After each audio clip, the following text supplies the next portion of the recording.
Hi everyone, it's the Hotel News Now team from the America's Lodging Investment Summit in Los Angeles, California. Quick post-game wrap-up from ALIS 2014.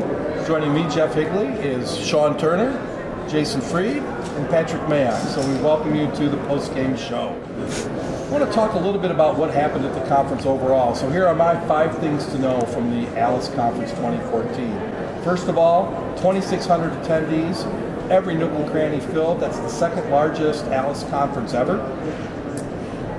Even the outside was filled, so all of you people back in the east bearing the dealing with the cold weather of 2 degrees. It was 67 and a little hazy today, but beautiful weather nonetheless. So point number 1, it was excellent out here. Point number 2, very optimistic. But I think there's a little bit of an undercurrent of concern about oversupply starting to creep into the minds of some. Now, that may not be for 2 or 3 years down the road, but development is starting to get done, lending is taking place, and building is going to start soon, so oversupply could be an issue sooner than later. Third, number 3, RevPAR. Still going to be a great year in 2014. Our parent company, STR, is projecting RevPAR growth in 2014 as 5.3%. PKF, a lot more optimistic at 6.6%. But the bottom line is we're going to see another good year operationally in the hotel industry. Number 4, resorts are coming back into play. We've heard a lot about select service, the demise of full service, extended stay growing. But there's a lot of talk at this conference about resorts and how people want to get a hold of them. That barrier to entry at most resort locations have people very interested in investing into resorts again. And last but not least, the top 3 executives from giving presentations on Monday. We had Chris Nassetta talking about the importance of getting more international arrivals into the U.S. We had Arnie Sorensen talking about what the future consumer looks like. And we had Fritz Van Passion talking about leveraging technology to make the hotel industry better. So 5 things to know. It's a good wrap-up. We're ready to go with the other teammates. Let's start down at the end. Patrick. Well, you know, you were talking about Fritz's presentation and talking about technology, which Jason's going to hit upon more. But operationally, we heard a lot of conversation about how owners are actually going to put these technological capabilities to work. Or rather, not how they're going to put them to work, but the challenge of doing so.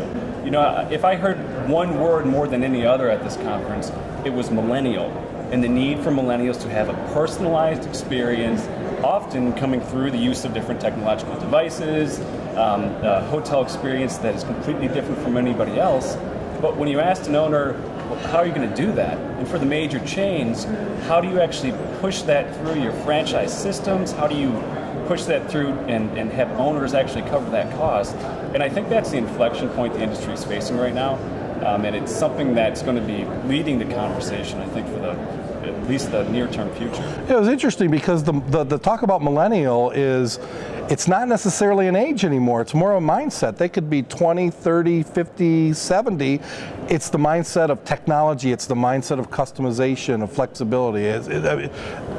Well, I was sitting on a panel today, and John Wallace from Hyatt, sporting a head of white hair, called himself a millennial, sitting across from a 20-something from HBS who termed herself the token millennial. But I completely agree with you. It's so much more about the psychographic more than the demographic and the age factor. Excellent, Patrick. Thanks. Jason? Yeah, and you know, just to build off of that, as we talk about millennials and the shifting demographic and how rapidly they're accepting technology and using technology from the research stage to the booking stage to while they're on property, hotels are adapting to that super fast and really adapting to that innovation and using some of that innovation to drive the industry forward. I think you know, one of those hot topics is mobile. That's not going away. It's sort of the future of everything, not only the hospitality industry. But as you look at mobile, it's sort of shifting from a transactions-based model where you had all these OTAs trying to push bookings on the mobile device. We're seeing that shift a little bit to a more holistic approach on the mobile side, where hoteliers are trying to use mobile to influence booking, and then once the guest is on property, connect with them through text message, through social media, all the different plays there. Distribution isn't going to go away. I don't think the challenges that brings to the industry. I still heard a lot of talk about that today.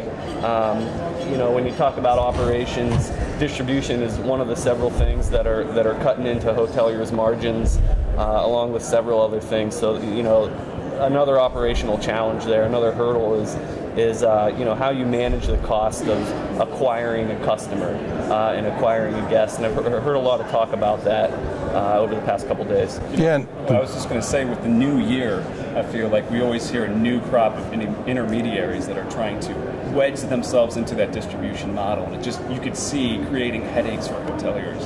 Yeah. I sat in a meeting today with a guy who's proposing a new, he's not calling it an OTA, but it's a platform for, he's calling it the StubHub of hotel rooms. So you book a non-refundable hotel rate, and you can't make it for whatever reason, illness or whatever it may be, you can then put your hotel room on this site and sell it at a discounted rate, and they'll do all the back end work and change your name through the hotel's PMS and everything like that. So a lot of interesting things going on the distribution front. Well, it really all comes down. You mentioned a word in your initial comment. It's all about innovation, and no matter what panel you sat in on or conversation you took part in, innovation was always at top of mind from everybody here. It's just everybody wants to be part of it. Absolutely.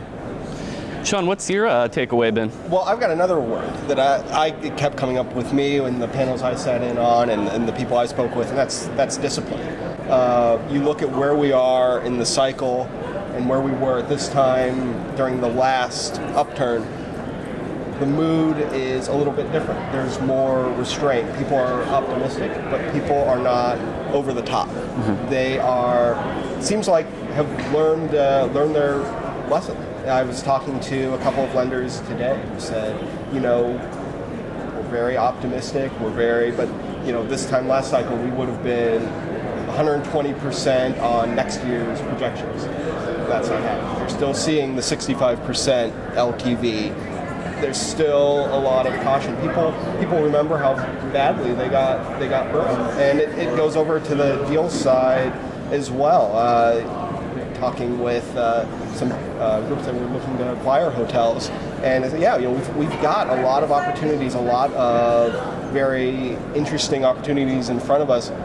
We're still very picky because one bad deal is all it takes to sink you. So a lot of restraint, a lot of caution, but still a lot of optimism, as we said. Yeah, it's funny you say discipline because we all know, everybody in this conference knows that a developer is going to develop if given the opportunity. So the discipline really has to fall on the lender, and they are to a person saying, we are being disciplined this time. We did learn our lessons.